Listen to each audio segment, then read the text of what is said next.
Welcome into a brand new episode of the Last Interview Podcast, the second edition. And we are with none other than, according to Gary Vee, the legend himself, Mr. Brandon Steiner. Brandon, how are you doing today? I'm great. Everything's good. It's a crazy world, and it's a difficult time for everybody. But life is difficult. So if you know that life's going to be difficult, when you run into the difficulties, it won't be that bad. So we got to all remember that this is a little bit of what life is: difficulties, and hopefully we all come together and figure out how to make life a little easier. But for everybody out there that's struggling, my prayers are with you, and I hope that I'm hoping that good things are around the corner, and maybe there's a silver lining to all this too. I think you said something so well earlier when this first hit, when you kind of got annoyed of this term that everyone seems to be using as the new normal. Because you kind of said, when was anything normal? And I feel like that's a great point because simply what is normal? Life changes every single day, and you never know when life can change. What made you kind of realize, oh, like every day is special in that aspect? Um, I think urgency. I think to me what drives me and what makes every day special is my ability to have a high level of non-acceptance. Doesn't really matter where you're at. What matters is what we're willing to accept and what we're going to do about it. So I think when you kind of have your back against the wall, it does put a lot of pressure and urgency to your game. And if you can get used to that, if you can kind of work that into your daily diet, you'll be surprised how much progress you can make. Because if you think about some of the best things you've ever done, it's when your back's been against the wall and when you're on a high level of non-acceptance. I think that we'll come out of this, and I'm not an economics predictor by any stretch, but our backs have been against the wall in a not only national but international way. We've all been now pushed a lot past some points that we ever thought we could be dealing with.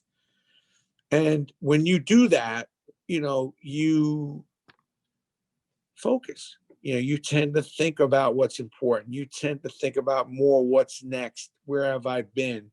This is what happens when you get really laser focused. And the only time you get laser focused is when somebody's got a gun to your head, or when your back's against the wall and you're not sure when you're going to even be able to go out and get your next meal. And that kind of stuff brings, a really high level of attention. It definitely brings a high level of non-acceptance. You're like, something, when this thing's over, I'm not doing this. When this thing's over, I don't even want to live in the city anymore. I don't want to live in this house anymore. I don't want to be married anymore. Once you start getting some things cleared up, a lot of, I think that there'll be a big silver lining. So I ask anybody who's listening, is like, what's your level of acceptance and non-acceptance? And if you can get to some non-acceptance in your mindset, where you're not willing to accept some things, and the next thing is going to come is like, what are you going to do about it? And then you get your dreaming volume turned up. You start dreaming about what you want to do about it, because once you're in that mindset, it's very tough to stop somebody. Once you're feeling that pressure and you're really focused in. What would you say, you talk about importance, what would you say is the most important things to you right now? But health, I think listen, to my last book, Living on Purpose, I talked a lot about health and about faith and family and friends, the F word. But, I just think that you shouldn't need a virus to realize how important it is to eat healthy and be healthy, because, you never know when the difference between some people living and dying was how healthy they were. Now, some people are dealt a bad hand. I feel horrible about that. There are some people that are compromised and no fault of their own, but there are a lot of people that were compromised and it was a fault of their own, because they didn't exercise, because they didn't eat well, and they didn't take good care of themselves. So you're home now. You've had more time. You're commuting less. You got less places to go. You're not going on vacation. There's no reason not to work out and find some physical fitness in your diet. There's no reason not to figure out how to eat a lot healthier. But most of us have gained weight, even me. I admit it. Like, I'm up 8 pounds, which is I'm ready.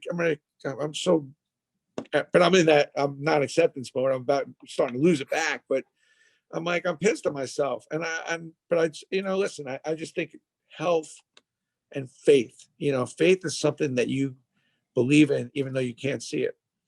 And I think right now we all need to incorporate some faith and find a higher power. Hopefully it's God or whatever it is. Believe in something that's on a higher power that is going to guide you to safety, take care of you, your family, and find a way for you to for all of us to move forward. I think that faith is a very underestimated ingredient in Mm. business success. I think that there's a lot of things, no matter how hard you work and what you do, faith does play a role in hoping and helping you get to where you want to go. So it's important to incorporate that. And obviously, you want to be relentless. You want to work hard. Those are all important ingredients. And you want to be somebody who follows through, which in this day and age, where your mind gets a little crazy, I always say to all my people, the fortune is in the follow up. It's not what you expect, it's what you inspect. And it's so important to go back and really be a follow-up person, especially where people's are a little scattered these days. Their mindset's a little bit off. And I feel it. I call people, it's 3 calls where it's normally 1, or, the real delayed call back. But people are distracted. They're at home, they've got kids, they got people that are sick. There's different stuff going on with different people. So you have to lead with empathy. And I was just Mm. going to answer your question with that. Lead with empathy. Focus on your health, not only the physical gym, but the mental gym. Making sure that you're trying to keep your mind right, making sure you're reaching out, talking to people that also uplift you. Because immediately you start talking to somebody, first thing you start talking about is how bad this virus is, how screwed up our government is, the politics, everything. And before you know it, you need a Quaalude or a Valium to calm yourself down. So you got to be careful not to fall into that trap. And what I do is I just try to think about where I want to be when this thing's over. That's where my liquid and visual mindset goes. Like, what do I want to have when this is over? From a business standpoint, things I want to do personally, and I'm trying to set those things up in my mind to look forward to those. I always say the anticipation of some of the best things in life are better than the actual things themselves. Mm. You have these concert tickets for 6 months from now. You're dying to go to that concert. You get the tickets 10 minutes before. It's not quite the same. So why not build up that long line list of anticipated things that you want to do and look forward to them and work hard to know when this is over, you can go do them because you've saved a little more money. You've made a little more money. You've come up with a strategy to go execute those things. That's kind of where my head's at. Like, it's not easy. I mean, I have my Mm. days where, I'm like, God, what the hell happened here? Certainly. I mean, I don't think anybody's not going through some of that from time to time or day to day, but you got to be careful not to get stuck in the mud. What would you say is on top of your list of things you're looking forward to most that are getting through you right now for these days? Well, I'm excited about, my new company. I no way would have had this time and focus to be able to come to work every day, build this new platform that I've been dying to build, which is Mm. CollectibleXchange, and this new Yeah. platform that I'm announcing in a few weeks, Athlete Direct, where people can buy directly from athletes, and then collectors can buy from each other on CollectibleXchange. I mean, I've been able to spend, a crazy amount of time on it without feeling guilty and without being distracted, without having to travel and go to meetings, and just really been nailed down this stuff. So I'm excited. I'm excited. I'm like a little kid again. I'm building these 2 new companies and making a lot of progress and helping people. Basically solve their collectible problems. It's been fun. Now you said before that are you still in the same stage where you still love to sample things? Is that where you're at now, or are you more just like going all in on something now? No, the going all in on something is really in this day and age where there's so much analytics available, there's algorithms available. You can really understand where you're at. There's no need to get in the deep end of the pool without sticking your toe in the water and checking things out. Sampling is really not hard. The only reason to get away from sampling is because your ego is out of control. So, I move at a much slower pace as I'm getting into things from logistics, execution. People have a high level of execution. They want things quicker, faster. They want to be updated. So you've got to be on top of that, on top of your game. You don't have all kinds of time. Even if you have a proprietary product, People don't want to sit around waiting. Nobody wants to sit around at a doctor's office waiting.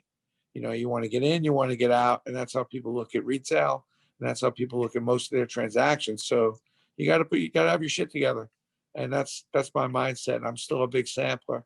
Um, Sample quick. Fail quick, sample small, and dream big. That's my favorite saying: dream big, sample small, fail quick. Don't be afraid to walk away from the table. Sometimes your idea just sucks, and it's okay. I've had some bad ideas over the years, and probably stuck around too long on them. And I'm learning not to get too much in the deep end of the pool on some of these bad ideas. Even at this point in my career, I'm still coming up with some bad ideas. But lately, I'm feeling the love, and I'm very grateful because people are loving Collectible Exchange, and the action and transaction level is way beyond what I ever thought. The support's been great, so I'm very grateful. Would you rather have a what if or I should have done this better? No, I should have done this better. There's no more. What if is? I don't have a whole lot of what ifs. I don't really know from that. I've been kind of a fearless entrepreneur, and I urge people to not to hesitate to figure out what else and what's next. And I mean, it's the only way to grow. The only way to grow is if you're going to go jump into things and try some things. And but listen, I think there's a pace to it now where you can go do a lot with a little. You don't need a lot to get some things rolling. And I think if you're a young entrepreneur, what an opportunity now that's presented with so much change about the way people go about services and products, and the knowledge now that a young person has, and really just a complete leg over everyone. I think this country's in really good shape with some of our younger Generation Z and young kids, because what they could do at the speed that they could do it, and it's impressive. And I think there'll be the highest level of entrepreneurism in these next 2-3 years, especially post virus. I think it's going to be amazing. I think there's going to be so many openings and opportunities to do things differently. I already see them now, and it's off the charts, and I can see more coming. If you could say, I want a rewind button, and I wish I could be 25 and an entrepreneur right now, would you have done that versus the way that you've lived your life? I don't think so. I love my life, and I've been very grateful. It's a good question. Listen, there was nothing better than my young 20s and my later 20s. It was insane what I did. I don't even know if I could replicate it. So I don't know if I'd want to do that again, because I don't know if I could replicate what I did. It's so insane. But so to even want to go back to that and replicate the insanity, I want to replicate it in a different way. And that's what I'm doing now. As a 60-year-old, what happens is, you want change, you want to do things differently. I think a lot of people, when they hit 50 are really feeling that. They're doing what they're doing for 20, 30 years now. And you're probably good at it, but the question is, you want to do something else. And the question is, are you able to bend over and start like a 20-year-old? Work Friday nights, work all day Saturday, maybe work 2 jobs, ask a lot of stupid questions, meet new people, make new friends. You don't realize what goes into being a younger entrepreneur, like what all the things that have to get put into place. So as you get older, when you talk about getting stuck in your way, the older people are extremely experienced and capable of doing a lot of things. What they're just not able to do is get into a high level of non-acceptance on all the other things that you need to do. Make new friends, go to different conferences, connect with different types of people other than the ones you've been connected to. You're starting a new life. You got to start with new people around you. You got to start with different knowledge, and you got to start with a lower pay scale, maybe. But I urge people to try it, because you'd be surprised how far you can go. But most people fear, taking that risk. They fear going into a body of water that they're not used to going into. But when you're in your 20s, it's just a lot easier. You're not feeling the burden, accountability, responsibility you have when you're an older person. And a lot of it's just in your mind. But I still feel the fear, and I have the nervousness when I wake up in the morning, like I did in my 20s. And I don't even have the financial stress. It's not like my family's counting on me to come home and put food on the table at this point. So I'm just doing this for the love of the work. yet you're still, you're competing. And if you're really competing, you want to win. Yeah, you're going to be a little nervous. I don't care what any athlete tells me. Oh, man, you're competing on a high level, no matter how prepared you are and your strategy's good. You're nervous because you want to win. You want to do everything you can. So it's a mindset that, you have to build yourself up for. So you got to take advantage. It's just a little easy to execute that mindset when you're younger with a little less is riding, and you have a little more energy and a little more flexibility. I don't know Do if you that feel makes like any age is sense. just a number? No, that makes a lot of sense and great points. But do you feel like age is just a number in your opinion? Nah, I mean, I think age, there's some real benefits to being older, which I think younger people need to respect and understand. Hmm. And I think older people need to understand that there's some real serious benefits of being younger, and not let it. This is a time in business we cannot let generation gaps play a role. Older people need younger people. You need younger people to. I need younger people. I keep them around me to mentor me. And I mentor a lot of younger kids, and there's experience and stuff. Like I was just telling one of my younger employees the other day, it's like, listen, you're probably smarter than me. And there's a lot of things you can do better than me.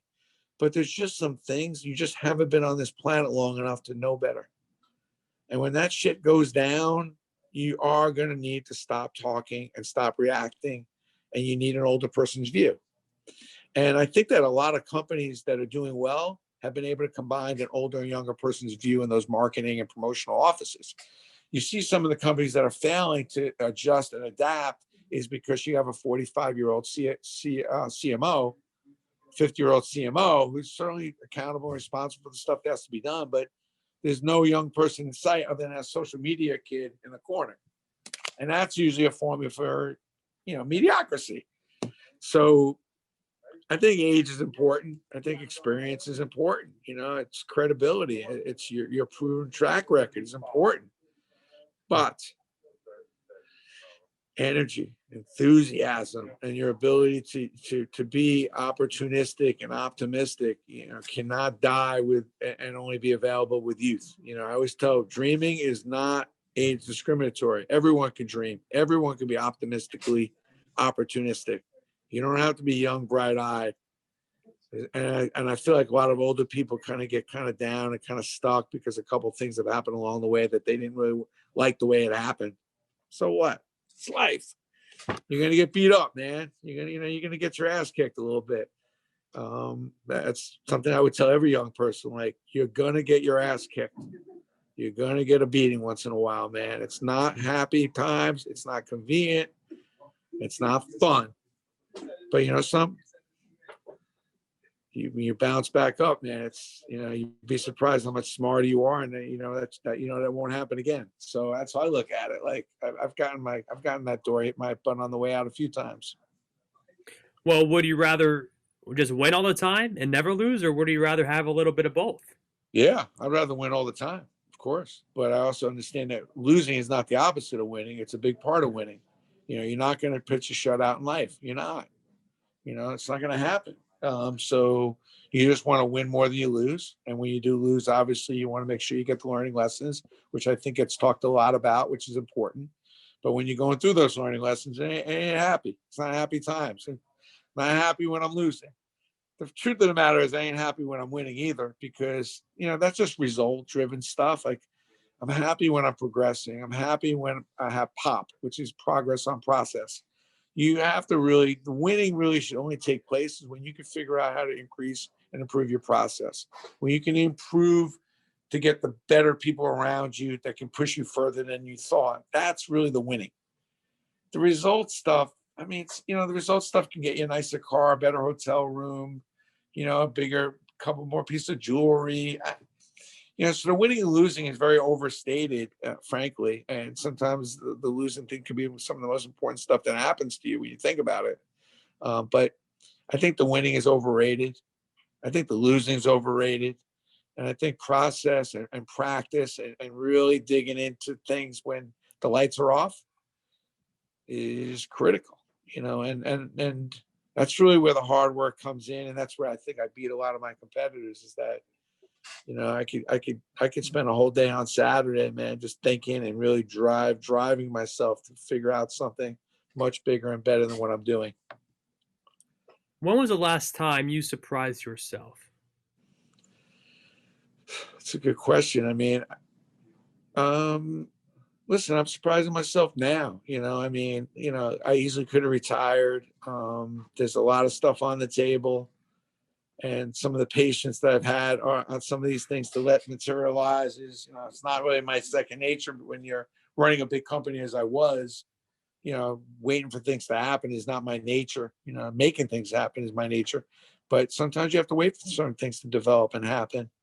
So, um, I'm into a lot of self-analysis, and I think it's important to be able to step outside yourself and really see yourself and what you really are and what you're really doing and where you're really screwing up. But I don't sit back and, pat myself on the back, or like, Brandon, look what you've accomplished. Look what you have. I mean, who cares? I mean, if I have my health and my wife's happy and my kids are doing well, I care about that. But all the other stuff is just peripheral, I don't know, trimmings, and not really all that relevant. Mhm. So, surprise myself. I mean, I think my whole life has been basically a surprise. I don't think anybody knows me and deals with me on a regular basis doesn't have a normal feeling about what they're going to expect coming out of my mouth or how we're going to go approach a business deal. They know that it's going to be out of the box. It's going to be a surprise. This is my favorite part of any interview I do. Is a fast five quick round. It's five quick questions, but you can Sure. expand if you want and take as much time. Are you ready? Of course. All right. First one. What's one piece of sports memorabilia you've never owned that you've always wanted to own? It's a good question. I mean, I've really bought most of the stuff that I've wanted and sold, and everything else. But I think probably I wouldn't mind having something from Martin Luther King. I Hmm. would love to have something, one of his personal effects would be cool. I feel like what he stood for is probably the most entrepreneuristic person, besides all the normal stuff that everyone normally sees. What he stood for, which is such a critical part of what's going on over the last 50 years. He's been as much of a part of it, but also he's a tremendous entrepreneur. He believed in something that no one else was actually seeing, and he sold it even if it was at risking his own life.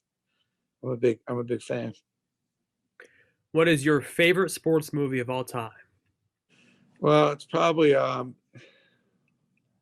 Slapshot, or probably Bull Durham. Mm. Bull Durham is just an amazing, but I could watch Rudy all day, and I could watch Rudy 100 times over. And I know Rudy, so I've developed a relationship with him. And I was just watching the other day for the 100th time. It's just such a great Wow. movie, and I think every Yeah. young person should watch it. What would be your go-to karaoke song? Um, Probably it's going to be. It's a good question. Probably a Beatles song from Abbey Road.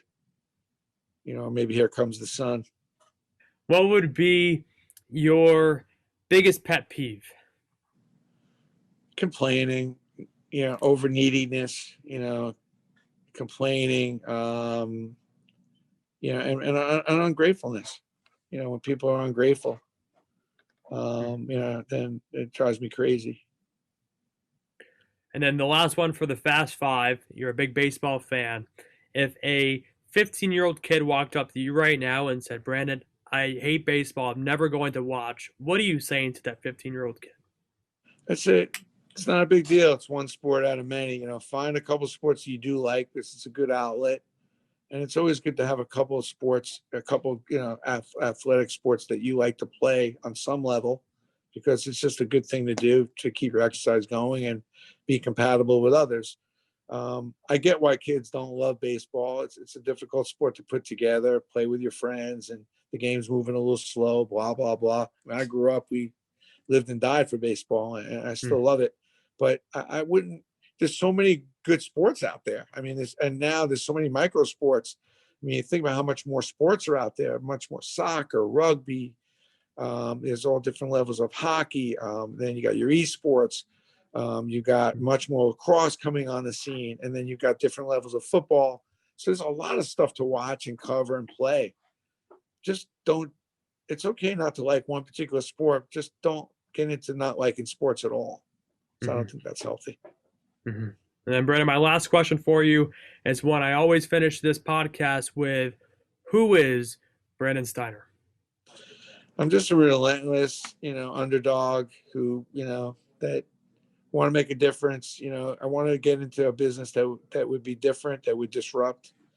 Very, very proud about, the industry that I really was a big part of connecting and creating. I love the joy of taking memorabilia, which really are memories that people tend to hold on to, and bringing those into people's homes and offices, and the joy that comes around that. And if I can go bring that to light and put a smile on kids' faces and be able to go create products that are fun, that you're able to relive the good stuff that happens, especially in a crazy world like this, then I'm feeling good about myself. And I'm a person that likes to do good. I think it's important to help others. It's important to do stuff that doesn't necessarily help yourself, but helps the next guy. I think I want to be a person that isn't hesitant to go help others, and for people that are less fortunate, because there are a lot of people that came before me that did that for me, or I would never be where I am today.